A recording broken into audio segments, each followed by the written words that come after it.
주신 하나님의 말씀은 구약성경 시편 15편 1절에서 5절까지의 말씀입니다. 여호와여, 주의 장막에 머무를 자 누구오며 주의 성산에 사는 자 누구오니이까? 정직하게 행하며 공의를 실천하며 그의 마음에 진실을 말하며 그의 혀로 남을 허물하지 아니하고 그의 이웃에게 악을 행하지 아니하며 그의 이웃을 비방하지 아니하며 그의 눈은 망령된 자를 멸시하며 여호와를 두려워하는 자들을 존대하며 그의 마음에 소원한 것은 해로울지라도 변하지 아니하며 이자를 받으려고 돈을 구워주지 아니하며 뇌물을 받고 무죄한 자를 해하지 아니하는 자이니 이런 일을 행하는 자는 영원히 흔들리지 아니하리이다. 아멘. 우리의 다짐과 결심이 찬양대의 고백처럼 우리의 모든 것을 드리며 그러므로 그 드림이 오늘 우리를 온전케 하는 길이라고 하는 것을 마음에 새기면서 그렇게 하나님 앞에 세워져가는 은혜가 함께 할 수 있기를 간절히 바랍니다. 요즘 세상이 어떤가 우리 그림 몇 장을 보면서 좀 이야기하기를 원합니다. 영국에 갔을 때 빨간 버스에 이런 글귀가 적혀 있었습니다. 아마도 신은 없을걸? 걱정 말고 인생을 마음껏 즐겨도 돼. 그리고 밑에 사진에는 바로 이 캠페인을 벌였었던 리차드 도킨스라고 하는 만들어진 신이라고 하는 책을 쓴 그분을 지금 저렇게 사진으로 볼 수가 있습니다. 그 다음 사진 볼까요? 신은 거의 존재하지 않는다. 독일의 버스 광고 회사. 독일에서는 신은 거의 존재하지 않는다. 뉴질랜드에서는 무신론, 신 대신에 이성을 찬양하라. 그러면서 이것이 그저 외국에서만 있었던 일인 줄 알았는데 우리나라에서도 나는 자신의 창조물을 심판한다는 신을 상상할 수가 없다. 엘버트 아인슈타인의 말을 인용해서 한국에도 무신론 광고가 버스에 실리기 시작을 했습니다. 또한 신이 없어도 인간은 열정적이고 영적일 수 있다. 바로 조금 전에 소개해드렸던 만들어진 신이라고 하는 책을 써서 최근 무신론 논쟁에 불을 붙였던 리처드 도킨스의 말을 인용해서 한국 무신론 버스 광고가 실렸습니다. 이런 현상이 왜 있어지는 것일까? 왜 일어나는 일일까? 지금 화면에 마하트마 간디가 이야기했다라고 하는 이야기가 나옵니다. 너희 믿음은 너의 생각이 된다. 그리고 너희 생각은 너희 말이 된다. 그리고 너희 말은 너희 행동이 되고 너희 행동은 너희 습관이 되고 그 습관은 가치가 되고 그 가치는 너의 운명이 된다. 믿음을 가진다는 것은 바로 그것이 삶이 된 그런 삶을 말하는데, 그래서 이 땅에 기독교를 직접 만나고 나서 마하트마 간디가 했다고 하는 이야기, 나는 예수는 좋다. 그러나 그 예수를 믿는 크리스찬은 싫다. 우리에게 크나큰 도전으로 다가오는 내용일 줄로 압니다. 영국의 BBC 방송에 하드 토크라고 하는 톡쇼가 있는데, 근데 어느 해인가 진행자가 한 무신론자를 초청해서 이야기를 나눴습니다. 그날의 초대 손님은 여러 권의 무신론 관련 책을 쓰고 미국 무신론 연맹을 만들기도 했었던 한 노학자였다고 그럽니다. 진행자는 20년 전에 그 노학자가 쓴 책의 내용을 들어서 이렇게 질문했습니다. 선생님은 그 책에서 앞으로 20년 뒤에는 종교 인구가 완전히 없어지거나 현저하게 줄어들 것이다. 그리고 문명사회가 발전해 갈수록 교회나 성당, 절 등은 텅텅 비게 된다고 하셨는데 지금 오히려 그때보다도 종교 인구가 늘었습니다. 이거 어떻게 설명할 수 있는 일입니까? 그랬더니 그 노학자가 이렇게 답변을 하더랍니다. 적어도 오늘 우리가 크리스찬으로 믿는다고 하는 그런 상태 속에서 한 번쯤 곰씹어 보아야 될 그런 내용의 이야기라고 생각합니다.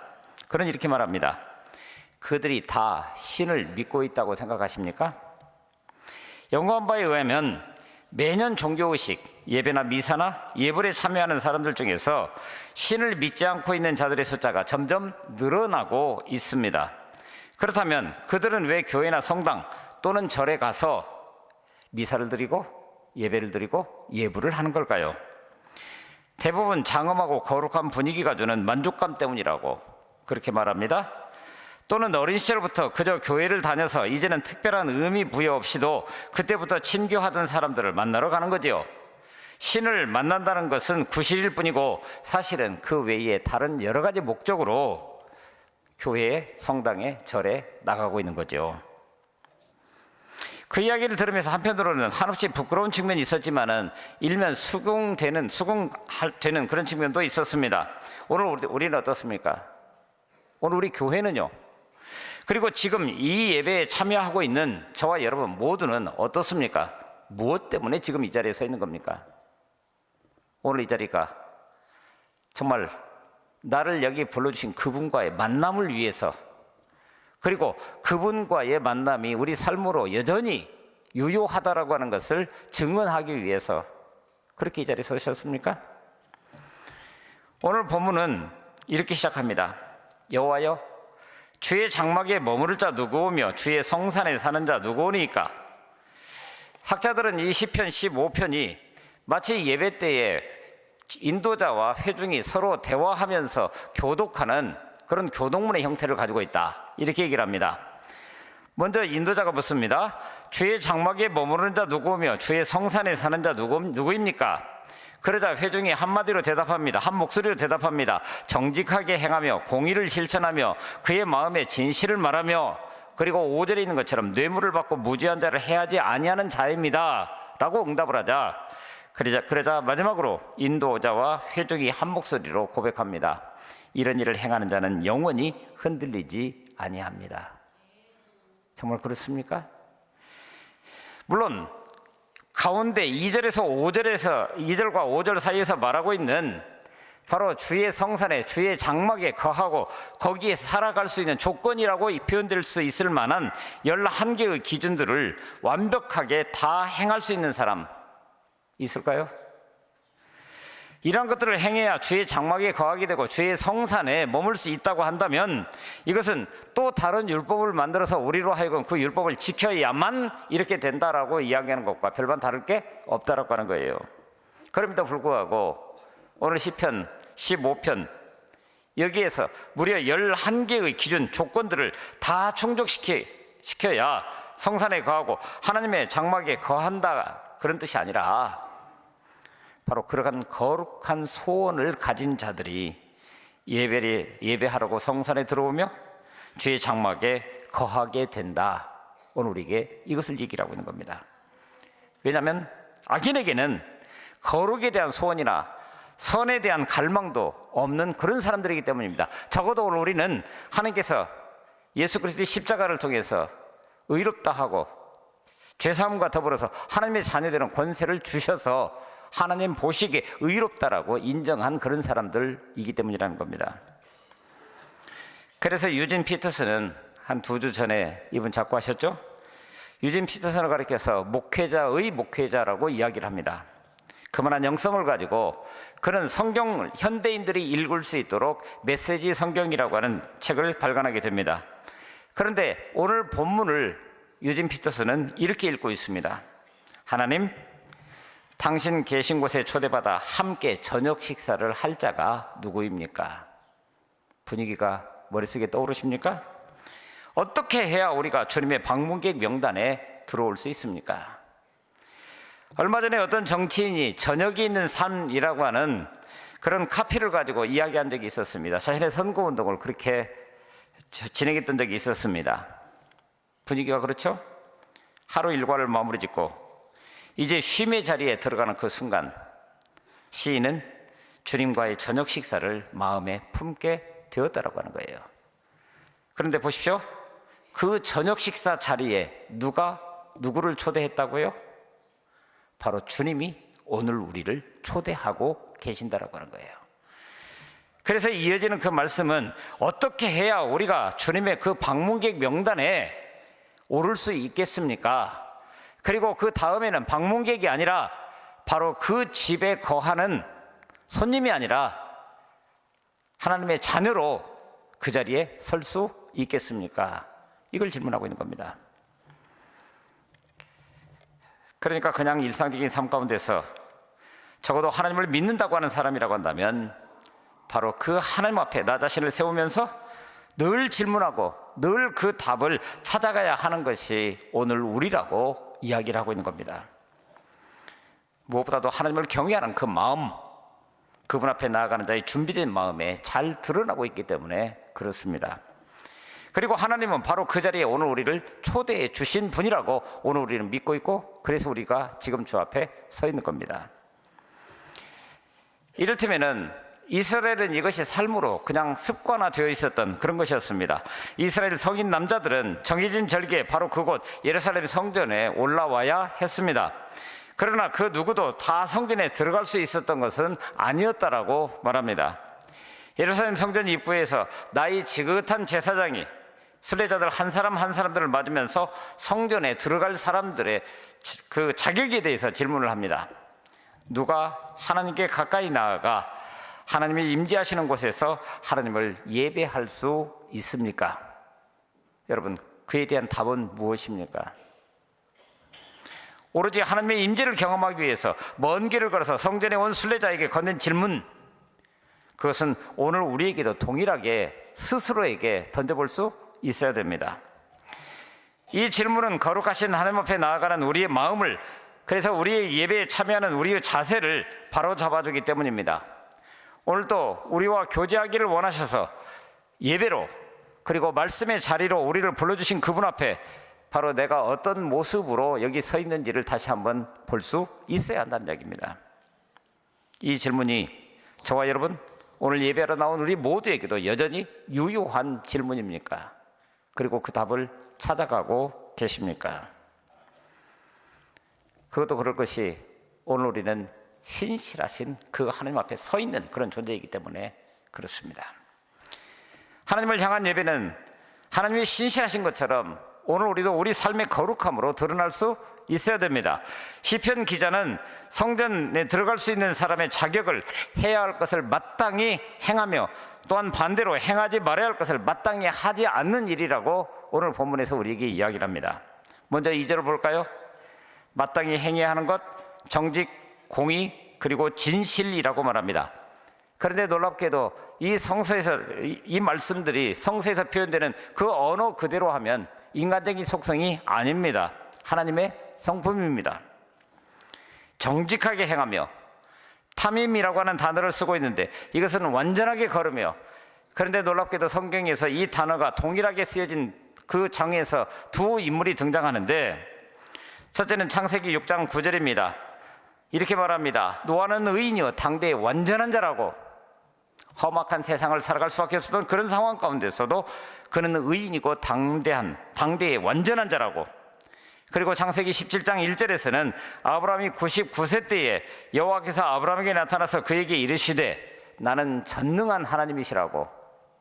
그렇다고 한다면 아브라함은 그 전능하신 하나님을 아는 사람이었습니다. 그러므로 너는 내 앞에서 완전히 행하라고, 완전히 행하라고 그렇게 말하고 있습니다. 그러므로 정직하게 행하며, 이 말은 바로 노아처럼, 아브라함처럼 그야말로 완전하게 걸으며 하나님의 마음을 품고 이 땅을 그렇게 살아내야 한다라고 이야기를 하고 있는 겁니다. 공의를 실천하며, 마찬가지입니다. 의로우신 하나님의 성품을 깨달아 알았느냐? 그렇다고 한다면 삶 속에서 너희의 행위를 통해서 그것이 있는 그대로 드러나는 그런 사람, 마음의 진실을 말하며, 이것은 두 마음을 품지 않은 것을 말합니다. 우리의 속사람의 생각이 우리 입술을 통해서 세상 가운데 드러나게 될 때에 이것이 동일한 하나의 음성으로 들릴 수 있는 그런 사람, 그렇게 신실하신 하나님 앞에 세워졌습니까? 그렇다고 한다면 이제 내가 살아가는 삶의 현장 속에서는 어떻습니까? 오늘 우리는 상징적으로는 그분 여전히 우리와 함께 하시면서, 그러므로 우리의 삶이 현실적으로 늘 주님과 함께 그 주님 앞에 나 자신을 세워가는 그런 일이라고 이야기할 수 있을 줄 압니다. 그런데 놀랍게도 3절에서 말합니다. 강한 부정으로 말합니다. 그것도 그의 혀로 남을 허물하지 아니하고, 한마디로 무슨 소리를 들었다 할지라도 안 좋은 소문을 퍼뜨리지 아니하며, 그의 이웃에게 악을 행하지 아니하며, 그의 이웃을 비방하지 아니하며. 그런데 거기에 특별히 이웃이라고 하는 이 단어는 실제로는 마음을 터놓고 이야기할 수 있는 그런 긴밀한 사이, 근데 그런 사이임에도 불구하고 이웃을 향해서 악을 행했다고요? 그런 상황 속에서도 그 이웃을 향해서 비방을 끊임없이 계속했다고요? 그래서는 안 된다는 거예요. 4절과 5절도 마찬가지입니다.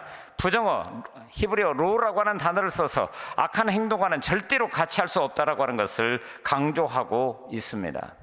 근데 이런 본문을 읽을 때마다 오늘 우리는 부담스럽죠?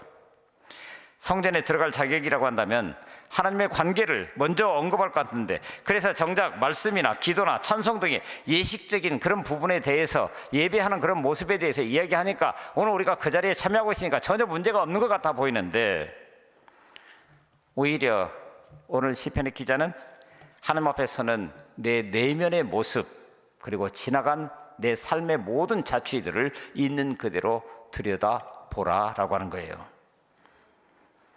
그것이 겉으로 드러나 이웃과의 관계에서 나타나는 모든 요소들, 심지어 5절 같은 경우를 보면은 이자를 받으려고 돈을 구워주지 아니하며 뇌물을 받고 무죄한 자를 해하지 아니하는 자이니 하면서 물질 사용에 대해서 말씀하고 있습니다. 다시 말하면 이렇죠. 그 물질을 누가 주셨느냐? 아느냐? 그렇다고 한다면 그 물질을 앞으로 어떻게 사용할래? 이렇게 질문하는 것 같다는 거예요. 무엇을 말하고 있습니까? 바로 우리의 삶 가운데서 드리는 예배를 이야기를 하고 있습니다. 오늘 우리는 교회에 들어와서 예배를 드리는 이 순간 우리의 모습들을 봅니다. 누구라도 그 얼굴에 기쁨이 있습니다. 누구라도 거룩한 모습들 있습니다.